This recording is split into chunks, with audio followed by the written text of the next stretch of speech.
All right, hour two.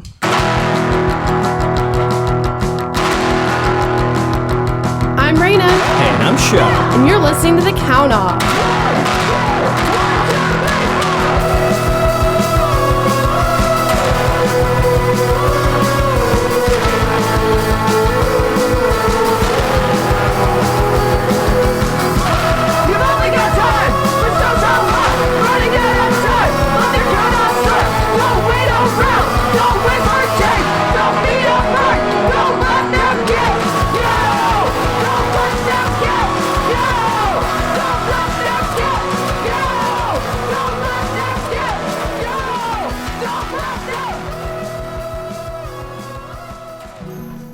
Hey everyone, welcome back to The Count Off. This is our second hour.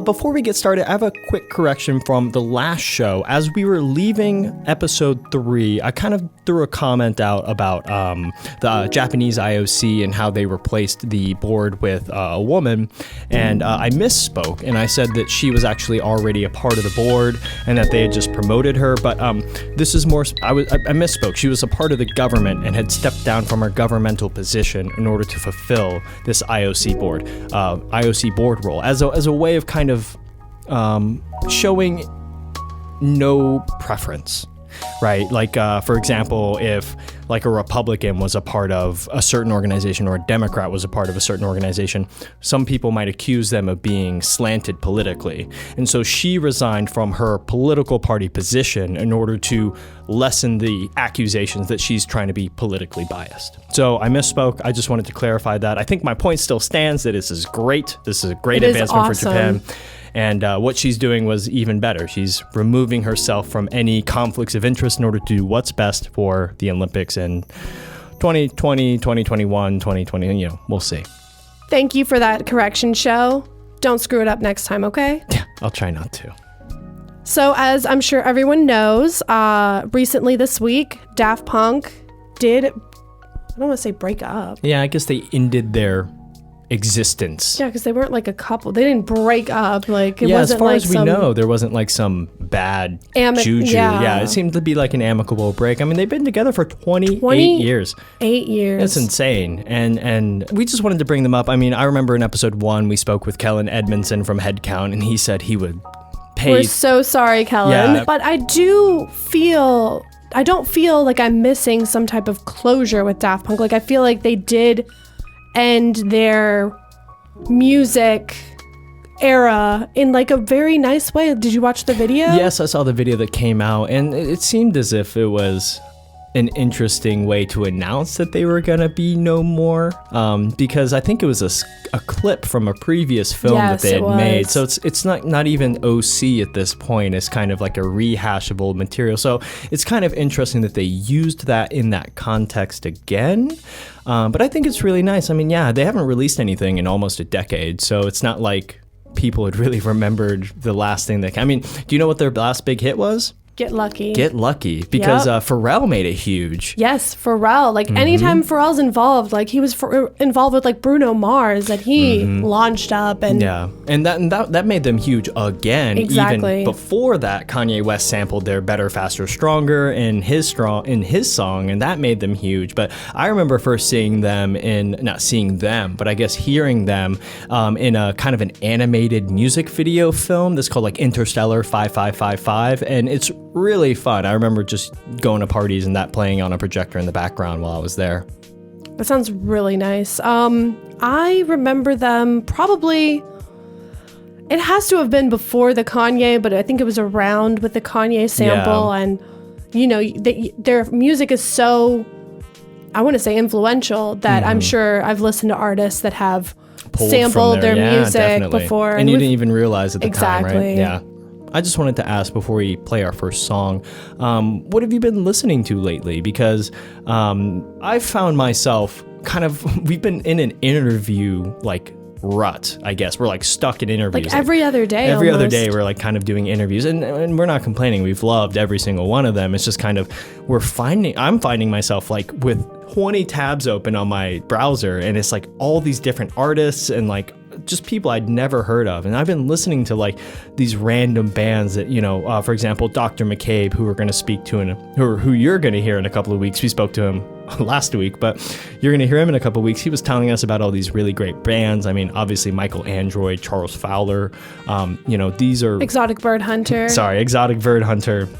They've been telling us about all this music, and I'm just like, wow, I always kind of think I'm quote unquote eclectic, but I'm realizing but you're really not. Like, there's so much music out there. It's absolutely crazy. So we will hear later on, but Michaelandroid was talking about one of his most influential musicians, Julian Casablancas from The Strokes, and he was talking about This Is It is like one of his favorite albums. And I was revisiting a lot of old Strokes, and I really love the album First Impressions of Earth that came out in like 2006. It had Juice Box, which was like one of my favorite Strokes music videos. It has actually David Cross. Oh, wow. It's so crazy. It's so much fun, and it's so hectic, and it really is a lot more upbeat than I would say like Reptilia, which is something that people know from the Strokes. Very garage rocky standard. Yeah, and then also speaking on Michaelandroid, I didn't know there were two bands named Deer Hunter. Yeah.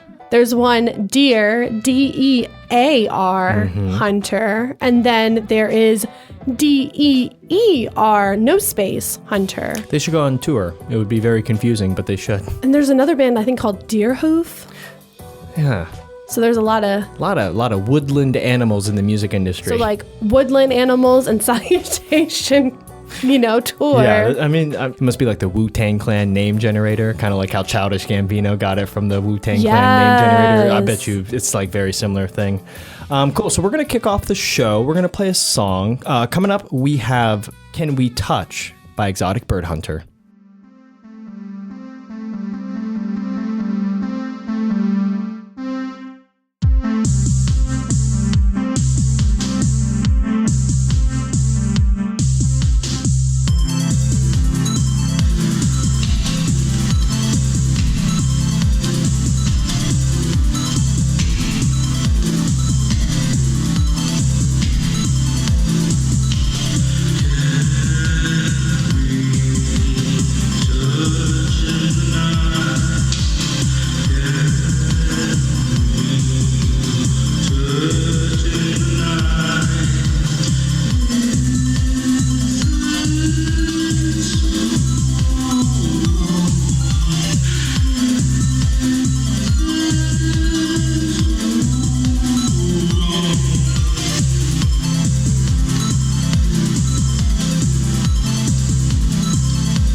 time for It's Alive. News.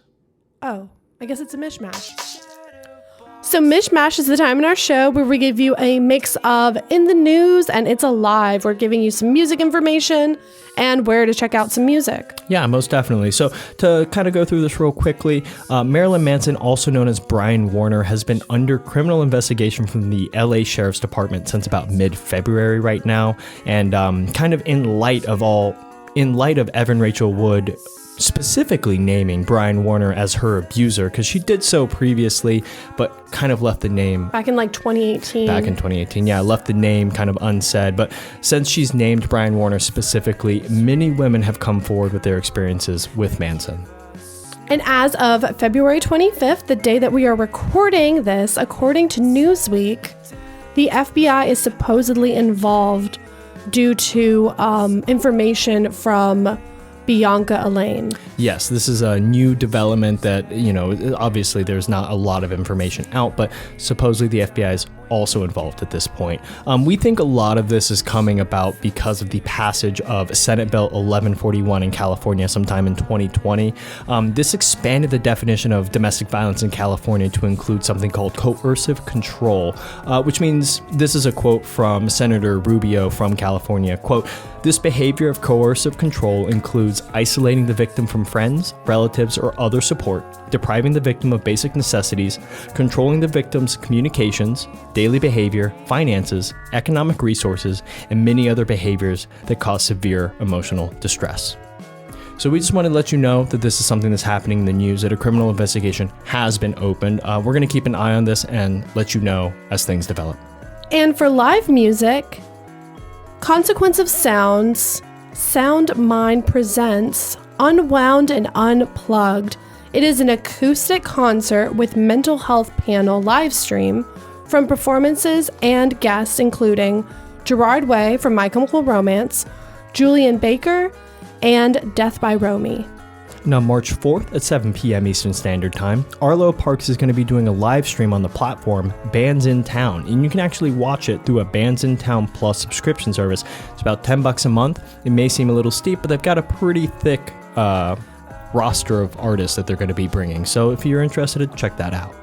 On March 17th at 7 p.m. Eastern Standard Time, the band Dropkick Murphys presents Still Locked Down, a St. Patrick's Day live stream from Boston.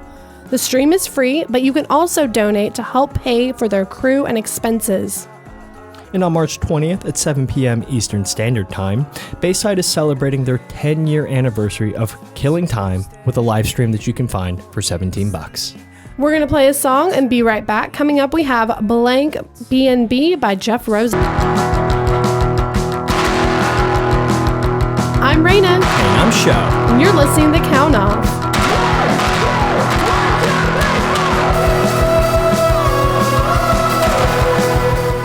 Hey y'all, we're really proud of this new segment. We are trying to find interesting conversations to have with passionate people and how their lives intersect with music. We've got so many interviews, some with traditional musicians, but also with music therapists, music historians, and people who use music to promote and advocate for democracy. So I hope you brought your appetite, because it's time for the good stuff.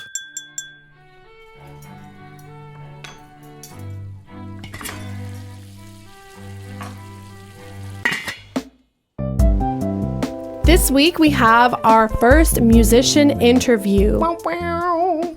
We were so lucky to sit down with Michael from Michaelandroid to talk about his solo project, his influences, and his ideas on music.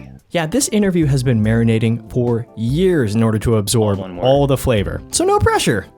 Of course, we started by asking him to tell us more about his project, Michaelandroid. Thanks so much, Michaelandroid, Michael from Michaelandroid, for coming and being not literally on the show, but being with us here in spirit over the internet. And we're really excited to talk to you because we've spoken kind of off and on over the years now, almost. And I've always said that I would bring you on to whatever show I had to talk to you about your music. It's like a promise that I keep pushing at you. And so you're here and we're doing it now. So Michael, just to start off, could you just tell us about your project, Michaelandroid, please? I appreciate it. And you are a man of your word. So we're here. Despite, all the stuff that's happened. But yeah, Michael Android is me. It's a solo project. It's music for people that like music. So music listeners would enjoy it. I really, I experiment with a lot of things, and people that like to listen to music tend to like my stuff, and they tend to be very attractive people too. So I don't know if it's correlation or causation, but they're good looking. Okay, Michael, where do you draw your inspiration from for Michael Android? So it's really sort of like an homage or an homage, however you like to say it, to all the musicians that I really like, combined, because we're just products of our environment ultimately. And so, I really like to explore all different types of music throughout all different eras, and the parts and that I really like, the eras that I really like, and the musicians that I really respect. I like to take their best qualities that I really personally enjoy and apply it to my own music and share it with others, perform it for myself, record it.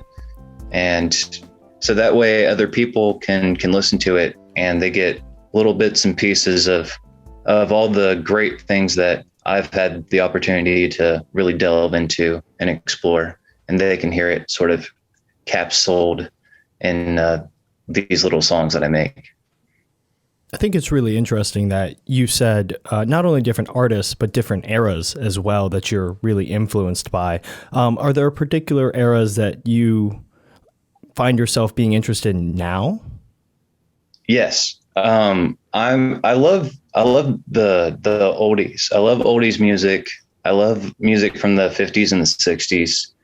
And I've actually been on one lately, like thinking about how films from the late 70s and early 80s depicted time periods from the 50s, like Grease, for instance, where it's like a greaser, or Happy Days or something like that. Yeah.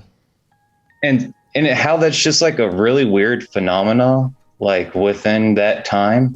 So it's almost like I really like 50s and 60s, but I like the 70s and 80s depictions of those time periods. And I really like that stuff now. And I even have a song called AN, which means artificial nostalgia. And it's about like how all that media makes you sort of like nostalgic when you hear a song like, Stand By Me or In the Still of the Night or something. You're just like, you feel all these emotions, and like you feel like you saw, you were there with poodle dresses and, like diners and stuff like that, when that was never a part of your life at all. You just witnessed it through movies, but like you still have like this weird like feeling when you listen to those oldie songs. And that emotion's so timeless because it gives such a good sense of that era and the spirit of things, especially like for that age group, high school people and stuff like that. So in my youth, I really loved that, and growing up, and I just explored more and more. And so that's an era specifically that I really like.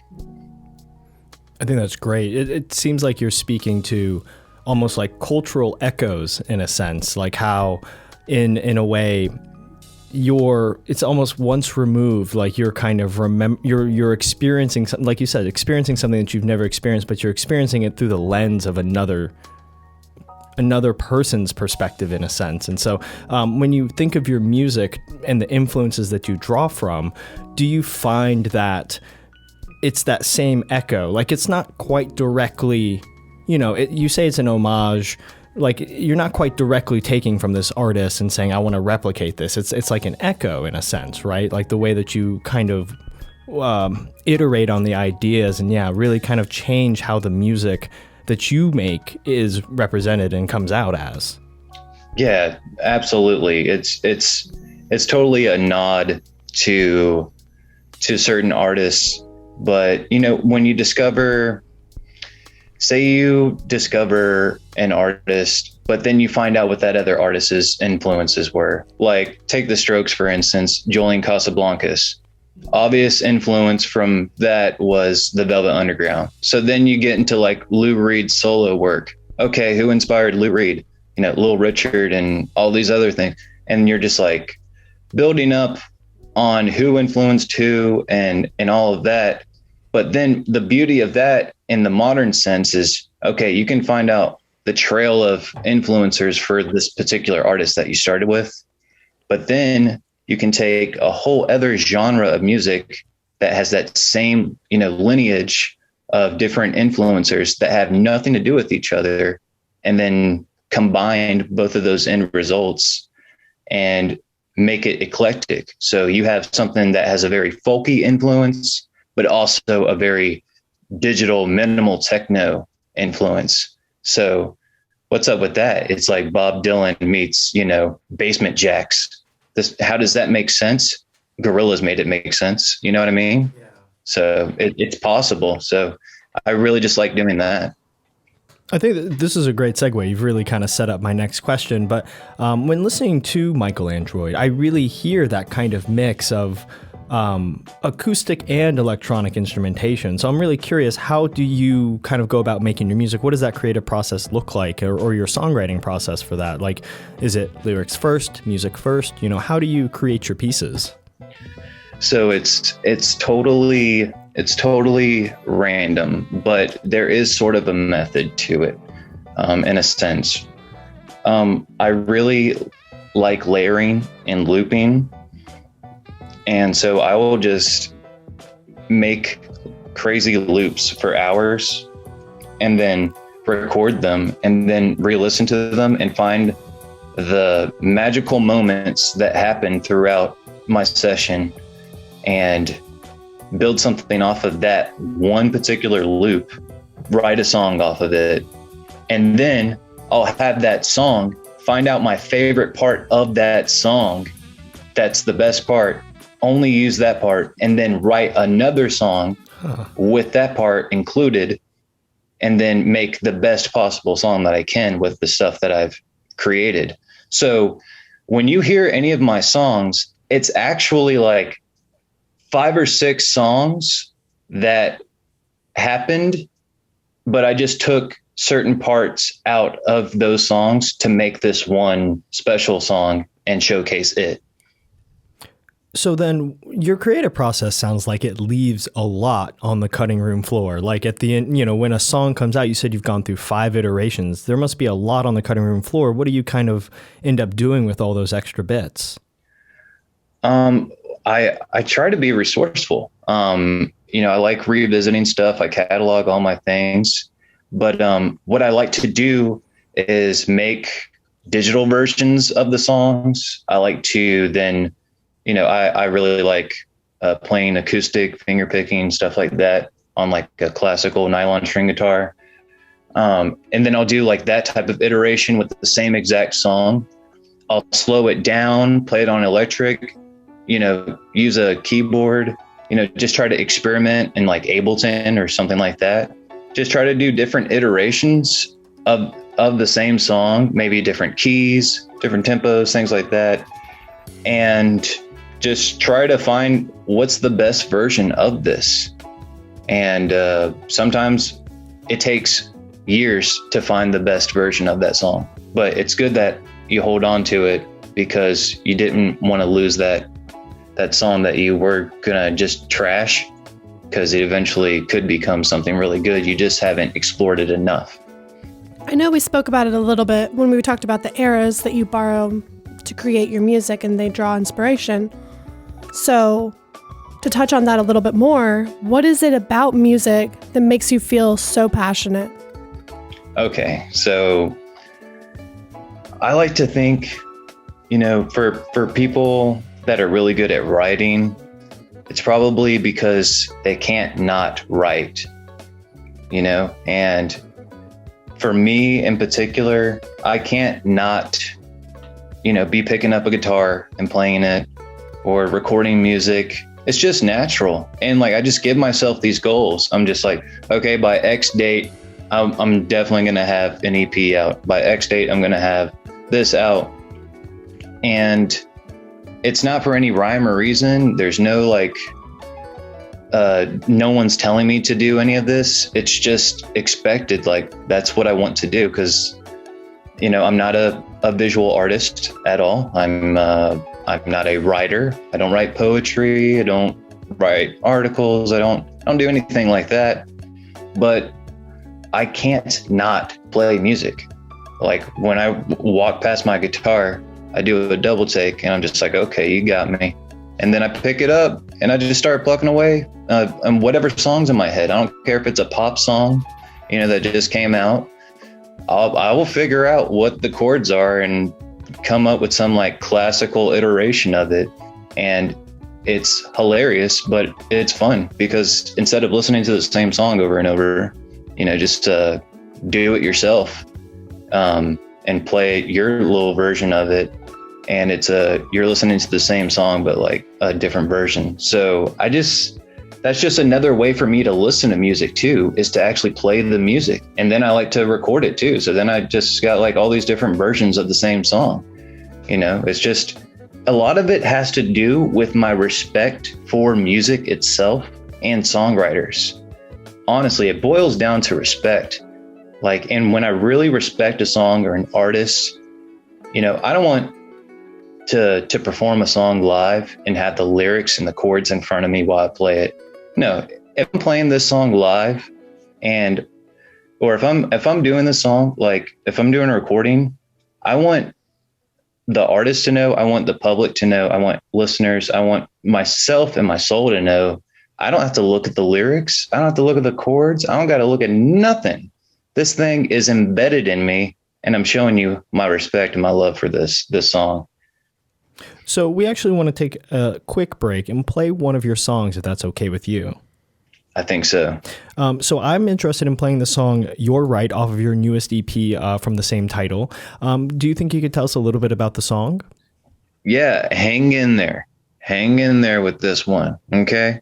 It's a little different. So it's a nice instrumental ambient track, but hang in there because there's a surprise. There's a surprise at the end. And the only lyrics to the song are "You're Right." So check it. All right. So coming up, we've got "You're Right" by michaelandroid.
So we're back with Michael from Michael Android, and we were just listening to his song You're Right off of his newest EP from the same title. And we were just talking to him about, his musical influences and the kinds of styles of music that he makes. What's the best piece of advice another musician's ever given you, or that you would give to someone who is also a musician? Turn the vocals up. That's what best advice I've ever gotten. Honestly. They're like, we want to hear you. We want to hear your voice. You have things to say. Let me hear them. Okay. All right. I won't be so shy. Or like the worst thing is when you're playing a show and you just played a show. You didn't like mess up at all. You did a great job. The band was tight. And everyone's like, oh man, that was so good. I just couldn't hear the vocals though. I realize this is like a sound technician problem, but it seems to be very prevalent and annoying. But so you really have to make sure the vocals are up, because not everyone's a musician. There's a lot of people that are like, I listen to music because of the lyrics, not the music, don't care. And I get that. Like, not everyone's a musician. People, they like poetry. They're into words and things like that. They're looking for the meaning blatantly. They're not trying to get the emotion from the music, from the instruments. They're trying to get it directly, like feed me how I should feel with the song. So it's like, okay, turn the vocals up. Let them hear you. Let them hear you. Scared about your lyrics? Don't care. They just want to hear you say things. That's it. That's it. Just. All right. That is great advice. Is that something that you had to change in your own music or learn for yourself? Oh, yeah. I definitely had to change. I know it's kind of ironic. We just played sort of an instrumental track, but you'll hear my voice. I did have to turn it up because I was burying, I was really into vocal effects, doing loops and echoes and reverb and pitch shifting and things like that. Still do, but you can still accomplish all those effects without hiding your vocals, burying them. Instead of using your vocals like it's just another instrument, you can still, have lyrical diction, so that way the listener knows what you're saying to an extent. You don't have to always, you can have some colloquialisms, you can say like wanna instead of want to, you can have that, some twang. I know I have a little twang in me, but yeah, be emotive. They want to hear you. And yes, I did have to change a little because of that, and it's for the better. I like my music more now.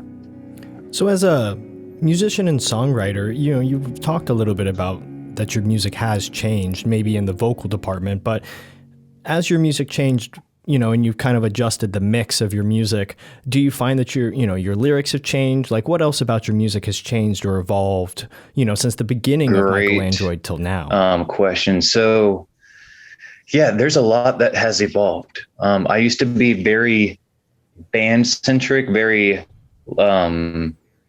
drums, bass, guitar, vocals, and then, maybe add some other guitar or something like that, or some type of, synth part or something.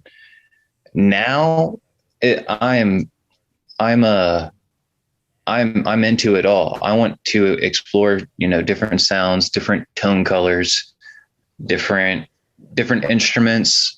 Like you said, mixing, the organic acoustic guitar with, the electronic minimal techno,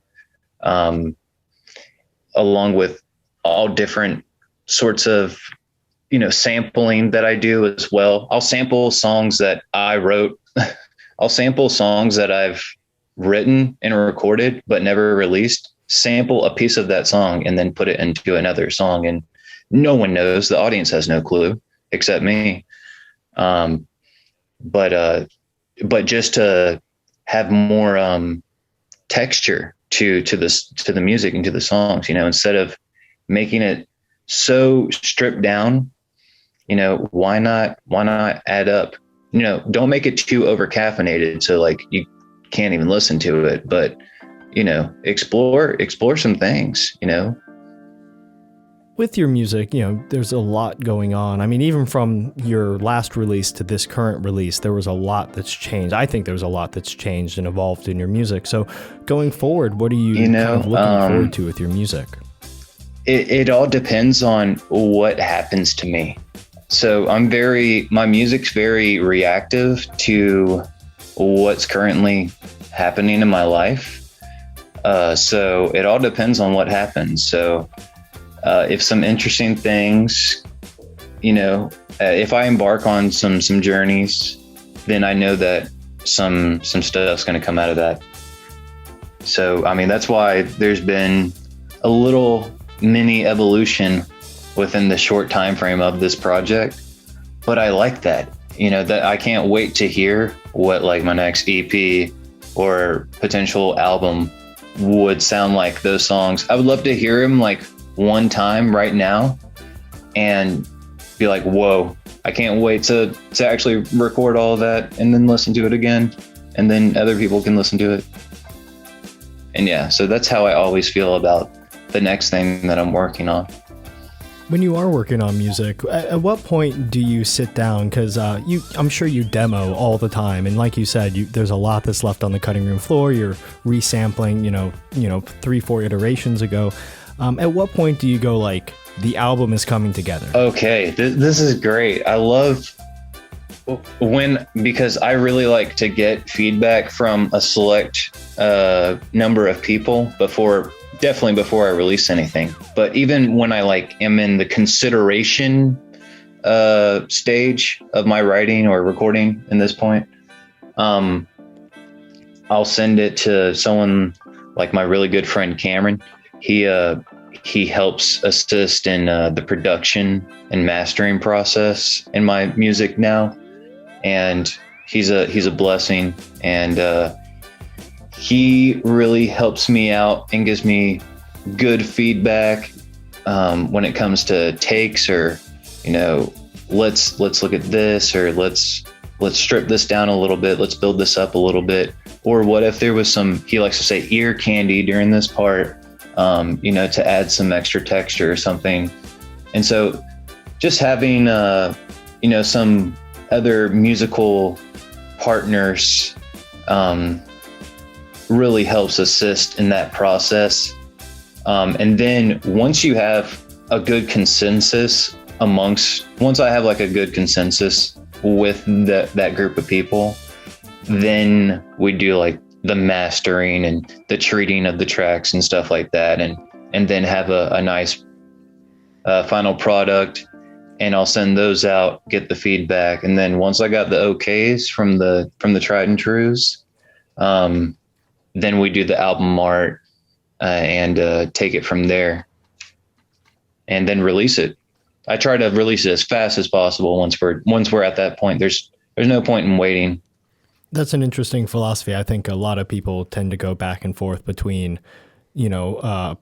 kind of trying to find the perfect time to slot their release in, or just releasing it whenever it's ready. An artist that I like, he tends to just release as soon as it's demoed out, as soon as it's recorded. He's like, let's master it, let's get it out, let's go on tour. And that's a big concern of his. He's not really he's not really concerned about it's done. Why are we still? That is such a trap, isn't it? That's such a trap to fall in if you're just sitting on an album or something, or if no one's hearing your stuff. There's an artist that I really like called Moon Diagrams. He released an album in 2016, but the single off of that he actually recorded in early 2012, and the song is amazing. It's really good, but when you listen to it, you're just like, man, you really should have released this in 2012, because then everyone would have known you, because this is such a 2012 type song. You sat on it too long. It's out of style. No, it's a great song, but it's just, that's why it didn't really take off. So yeah, you can't just be sitting on stuff like that. Okay, Michael. So we're going to switch gears. We're going to talk about your desert island albums. Which 3 albums would you bring with you if you were stranded on a desert island? You have 3. So number 1, I mean, these are going to be, very Michael-y. Number 1 is The Strokes. Is This It? I mean, timeless record, 2001, The Strokes. I mean, what can you say? There's not a bad song on the album. It's pretty perfect from start to finish. And I've already listened to it more than 1,000 times, I'm sure, in my lifetime. Wow. And I'm still not sick of it. I'm still crazy about it. So, yeah, I think I could stick with that. Number 2 would be Deer Hunter Cryptograms. That's another one. All of this is coming from my Last FM data. So if that tells you anything about me, I do like to keep tabs on my listening history. So that's one of my most listened to ones. And that because it's a half and half. So some of it, about half of the album is instrumental and the other half is very poppy.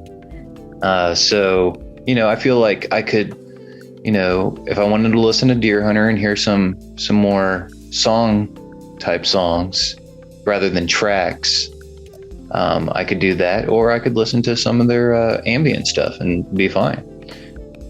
Number 3 would be My Bloody Valentine's Loveless. I mean, that's just a life-changing album.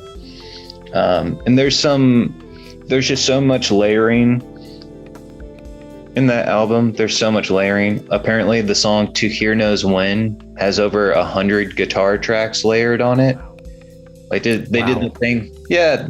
They did the Enya vocal thing. How Enya, she does like, the way that she makes her voice sound the way she does, is she does like 100 takes of the same thing. And so that's why it sounds so crazy and reverby and chorusy. So they just like stack it. Exactly. My computer would explode if I did that. So ain't doing that anytime soon. But MBV, My Bloody Valentine, they did that with guitars, and they would use whammy bars and all sorts of things. So it's like in tune, but out of tune at the same time, just modulating constantly throughout their songs. So even if you hear the same song 100 times, you're going to hear something new each time you listen to it. So I wouldn't mind being trapped on an island listening to something like that. That would make for a great soundtrack, like a good soundscape, all 3 of those albums. So before we let you go, Plug Zone now. Let us know anything that you would like our audience to know about, Michael. Definitely check my music out on the internet. It's all free. I don't make money off my music, and I don't anticipate it. Like, you can download all my stuff for free on Bandcamp. That's michaelandroid.bandcamp.com. Go to my SoundCloud. You can get even more exclusive material there. SoundCloud.com/michaelandroid. Just search Michael Android, all one word, on Google. You'll be able to find all my stuff on any listening platform. You can find all my lyrics on the internet. It's just Google Michael Android. You'll find me. Listen to my stuff, and I think I'm actually sensing you'll really like it, and you'll want to play it even more and more after you listen to it the first time. I'm going to be honest, that's been my reaction. It's been I've been slowly picking up songs off of your discography and throwing them into my like songs. So I have, I think, 4 or 5 songs right now that shuffle through my discography of like songs. Hey, see, this is living proof. See, I told you. I trust in my senses. So thank you so much, Michael, from Michael Android, for taking the time to do this interview with us. Yes, thank you so much. My pleasure. Thank you, Show. Thank you, Raina. You guys are great. So to close out our interview, we're actually going to play one more song before we go. What song do you want us to play, Michael? Well, as per your request, this one's called Analog Eyes.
It is time for the last part of our show, our newest trivia game.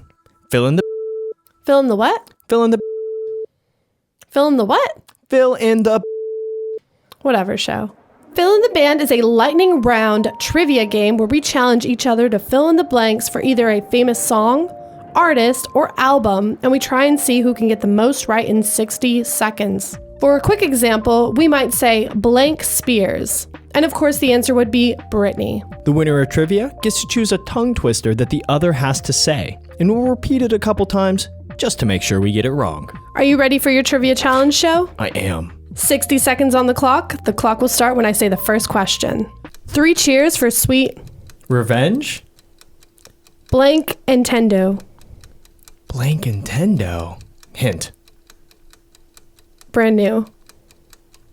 Deja Intadu or whatever. Yeah, okay. Bleed blank. Hint. Jimmy Eat World. Oh, I don't know. Skip. Bleed Okay. American. Ah. Okay. Is a real blank. Is a real boy. From under the blank. Cork tree. It's fine.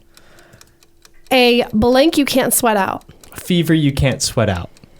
In blank and death. In life and death? No. All right. Blank favorite weapon. My favorite weapon. Your favorite weapon. Ah. Through being blank. Hint. Oh my god. Oh, time. So, which ones did I end up getting wrong? I mean, did you end up counting the Jimmy Eat World one? Yeah, I mean, you Okay. did end up saying it. So in love and death. In love and That's death. the used. The U's. I never listened to them really. Really? I just have Okay. I just like his neck tattoo. Yeah. I know. Okay, so I have tallied up. Out of 7, you got 6. Wow, I did so bad this week. That is almost It half took me of what a we really usually long do. time. Oh, no. That's not put it on you. I didn't even know the first one when you asked it.